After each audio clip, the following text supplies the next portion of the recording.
Good morning student, मैं sir Shiv Jahangir, faculty of zoology. आज हम पढ़ेंगे बीएससी फर्स्ट ईयर जूलॉजी का टॉपिक पैरामीशियम। इससे पहली क्लास के अंदर अपन पैरामीशियम के बारे में पढ़ चुके हैं। पैरामीशियम की मॉर्फोलॉजी पढ़ी थी और आज हम पढ़ेंगे पैरामीशियम के दो टॉपिक कवर करेंगे, जिसमें फर्स्ट है लोकोमोशन कि पैरामीशियम में गमन किस प्रकार से होगा, और दूसरा जो अपन टॉपिक क्लियर करने वाले हैं वो होगा इसका ऑस्मो रेगुलेशन। ऑस्मो रेगुलेशन का मतलब क्या है कि इसके अंदर जल परासरण की जो क्रियाविधि है वो किस प्रकार से पैरामीशियम में देखी जाएगी। दो टॉपिक को आज अपन यहाँ से क्लियर करने वाले हैं। तो देखिए, सबसे फर्स्ट जो है लोकोमोशन। तो जैसा कि अपन जानते हैं कि पैरामीशियम जो है वो सीलिया के द्वारा क्या करता है, लोकोमोशन करता है कि इसकी पूरी बॉडी के ऊपर छोटे छोटे जो क्या होते हैं सीलिया प्रेजेंट होते हैं। ये सीलिया जो होते हैं वो एक साथ में क्या करते हैं, क्रमिक गतियाँ करते हैं। क्या करते हैं, ये जितनी भी सीलिया होती हैं वो एक साथ में क्या करती है, अनुक्रमिक रूप से गति करती है, सभी एक साथ में गति करती हैं, जिससे अपन कह सकते हैं कि जो पतवार होता है, पतवार एक समान जिस प्रकार गति करते हैं, जो एनिमल जो होते हैं उससे आगे की ओर क्या होता है, मूव करते हैं। जैसे कि नाव चलाते हैं तो नाव में पतवार को पीछे की ओर मूव करने पर नाव आगे की ओर जाती है। उसी प्रकार इसमें भी क्या लिखा जाएगा पैरामीशियम के अंदर कि जो धारा की दिशा है उसके अपोजिट डायरेक्शन की और क्या होगा, पैरामीशियम का जो मूवमेंट है वो किसकी वजह से होगा, सीलिया के अंदर अनुक्रमिक गति उत्पन्न होने के कारण होता है। इसमें क्या होता है कि जो सीलिया होती है, इस सीलिया के अंदर दो प्रकार के क्या होते हैं, आकार बनते हैं, स्टॉक बनते हैं। जिसमें फर्स्ट जो है वो होगा इफेक्टिव स्टॉक का। इफेक्टिव का मतलब क्या होता है, प्रभावी। इसका जो फर्स्ट बनने वाला जो स्टॉक वो कौन सा होगा, प्रभावी आकार बनता है। और प्रभावी आकार के दौरान क्या देखने को मिलता है कि जितनी भी सीलिया हैं वो एक साथ में अनुक्रमिक रूप से पीछे की ओर मूवमेंट करेगी। कि 1 2 3 4 5 जितनी भी सीलिया जो है वो एक साथ में क्या करती है, पीछे की ओर मूवमेंट करती हैं। इससे क्या होगा कि जो एनिमल है, पैरामीशियम है, वो आगे की ओर मूव करेगा कि सारी सीलिया जो है वो एक साथ में गति करती हैं। इफेक्टिव स्टॉक बोलते हैं। और सेकंड जो स्टॉक बनेगा वो कौन सा होगा, रिकवरी, यानी कि पुनः प्राप्ति स्टॉक। इसे सेकंड को क्या बोलते हैं, पुनः प्राप्ति। इसे बोलेंगे पुनः प्राप्ति आघात।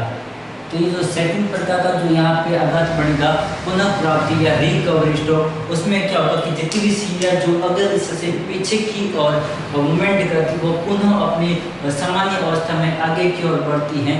जिससे क्या होगा कि जो एनिमल हैं वो एक अग्र दिशा में एक सर्पिल क्रम के मूवमेंट करेगा। ये अपने अक्ष के ऊपर एक सर्पिलाकार यानी कि स्पाइरल फॉर्म के अंदर सर्पिलाकार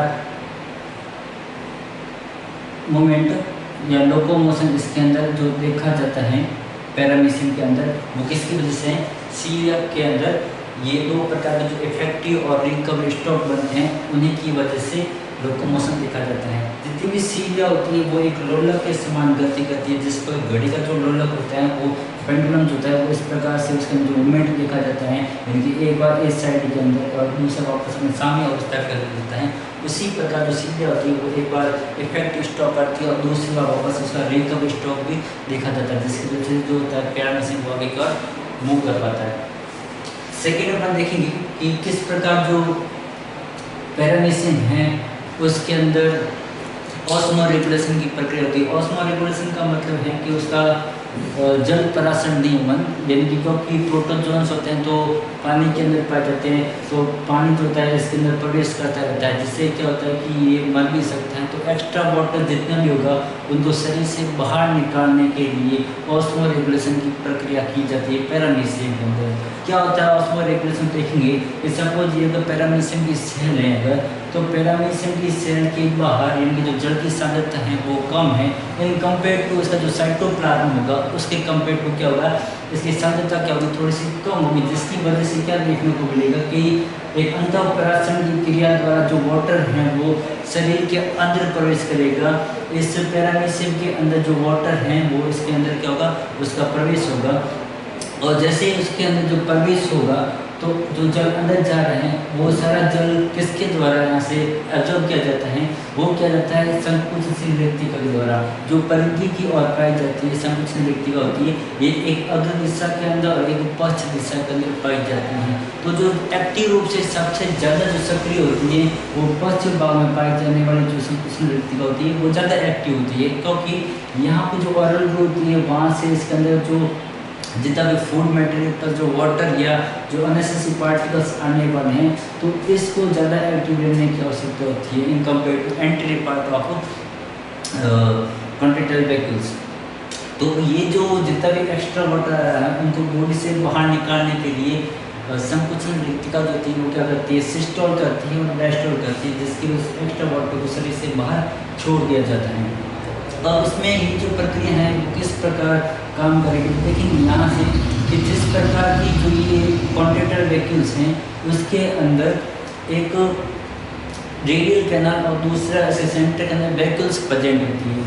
तो सबसे पहले जो वाटर का जो फिलअप है वो किसके अंदर आएगा कि रेडियल कैनाल के अंदर जो भी वाटर है वो किसके अंदर फिलअप हो जाएगा, रेडियल कैनाल के अंदर फिलअप हो जाएगा। और इस कंडीशन के अंदर जो रेडियल कैनाल है वो किस फॉर्म के अंदर है, डायस्टोल के अंदर है। डायस्टोल का मतलब क्या क्या फूला हुआ है, इनकी जो कप लाइक स्ट्रक्चर है इस प्रकार से फूला हुआ रहेगा ताकि जितना भी जो वाटर है वो इसके अंदर फिलअप हो सके। तो फर्स्ट कंडीशन क्या रहेगी संकुचित रेक्तिका की कि इसका जो रेडियल कैनाल है वो किस फॉर्म के अंदर है, डायस्टोल फॉर्म के अंदर रहेगी ताकि वाटर से फिलअप हो सके।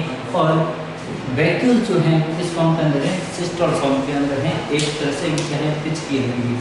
फिर सेकंड फॉर्म देखेंगे कि जो सेकंड फॉर्म के अंदर जस्ट इसका अपोजिट है, रेडियल कैनाल क्या करेगी यहाँ से सिस्टोल करेगी, रेडियल कैनाल क्या करेगी सिस्टोल करेगी, जितना भी वाटर होगा वो किस में आ जाएगा, वैक्यूल्स के अंदर रहेगा। तो वैक्यूल्स का जो कंडीशन होगा वो किस फॉर्म के अंदर है, डायस्टोल फॉर्म के अंदर देखा जाता है, जो एक फ्लूइड स्ट्रक्चर होगी उस फॉर्म के अंदर देखा जाएगा। तो जितना भी वाटर का जो फिलअप होगा वो किस अंदर जाएगा, वैक्यूल्स के अंदर आएगा।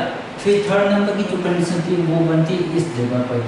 थर्ड नंबर के अंदर क्या होगा, फर्स्ट सेकंड और थर्ड कि जितना भी वाटर इसके अंदर फिलअप हुआ है तो ये जितनी भी जो कॉन्टैक्ट वैक्यूल जो फिलअप हो चुकी है वो इस पेरिफेरल एरिया की ओर आ जाती है और यहाँ आके क्या हो जाती है, बस्ट हो जाती है, स्फुटन हो जाता है, जिसे हम बस्टीमा कहते हैं। ये इसका यहाँ पे क्या स्फुटन हो जाता है और जितना भी एक्स्ट्रा वाटर होता है वो शरीर से बाहर कर दिया जाता है, रिमूव कर दिया जाता है। इस प्रकार से इसके अंदर जो ऑस्मो रेगुलेशन की प्रक्रिया है, जो बॉडी का जो टेम्परेचर है या बॉडी का जो जल वगैरह नियमन की जो प्रक्रिया है उसको क्या कहते हैं, मेंटेन करके रखते हैं, उनको क्या करेंगे मेंटेन करके रखते हैं। कौन, संकुचन से रेक्तिका।